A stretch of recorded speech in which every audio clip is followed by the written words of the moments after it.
Hey everyone! Welcome back to our channel. Just like every day, I'm here with another exciting and fun-filled story for you. So sit back, relax, and let's dive into today's adventure. Long before the world learned to measure time by calendars and clocks, there stood a kingdom nestled beneath the silver-topped mountains. These mountains glimmered even at dusk, their peaks catching the moonlight like polished mirrors. The land below them was rich with rivers, forests, and fertile plains, and the people lived in peace under the rule of King Aldric the Wise. King Aldric was loved, but he was also feared, not because he was cruel, but because he was clever.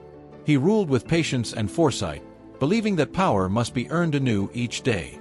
The kingdom prospered under his guidance, yet one shadow lingered in his heart, the matter of succession. The king had 3 sons.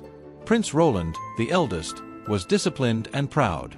He believed order was the highest virtue and that the world should bend to rules as firm as iron. Prince Edmund, the second, was charming and impulsive. He laughed easily, spoke freely, and believed fortune favored the bold. Prince Alaric, the youngest, was quiet and observant. He listened more than he spoke and possessed a calm presence that made even strangers trust him instinctively. Though each prince was worthy in his own way, the king feared their growing ambition. Whispers reached his ears, rumors of impatience, of sons eager for a crown not yet offered. And so, King Aldric resolved to test them, not once, but thrice.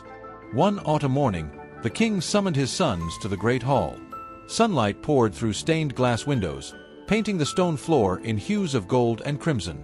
"My sons," the king said, his voice steady, "I must choose my successor not by love, but by wisdom. Go into the world and return with the smallest and most perfect dog you can find. The one who brings me the finest shall prove his discernment." The brothers departed that very day. Prince Roland rode east with guards and gold. Prince Edmund rode west with merchants and music. Prince Alaric rode alone.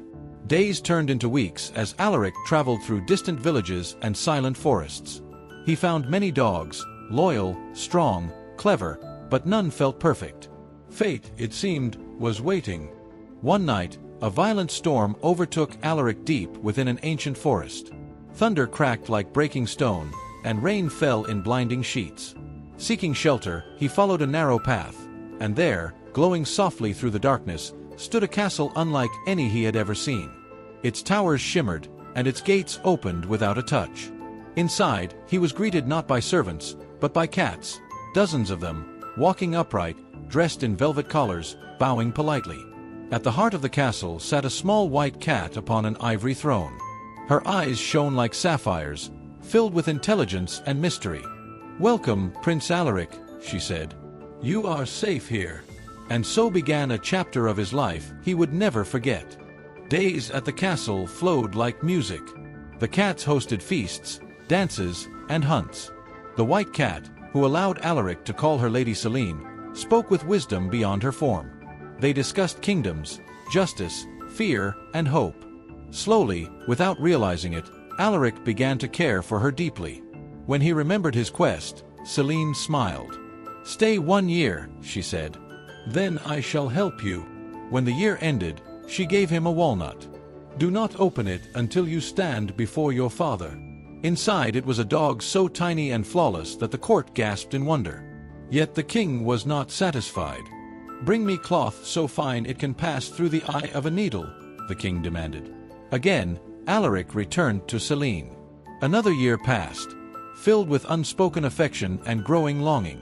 Before he left, Celine handed him a small box. Within it lay fabric lighter than mist. The king marveled, but still delayed his crown.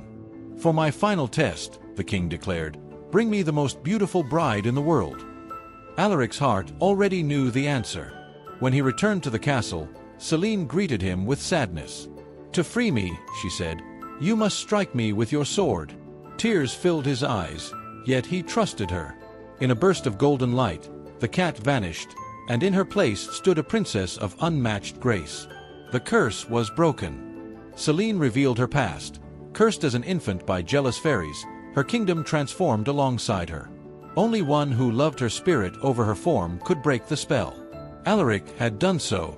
They returned to the capital with a restored court. The king, seeing the princess, could no longer deny fate. "You shall be my heir," he declared. The kingdom celebrated for days. Alaric and Celine ruled together, blending wisdom with compassion.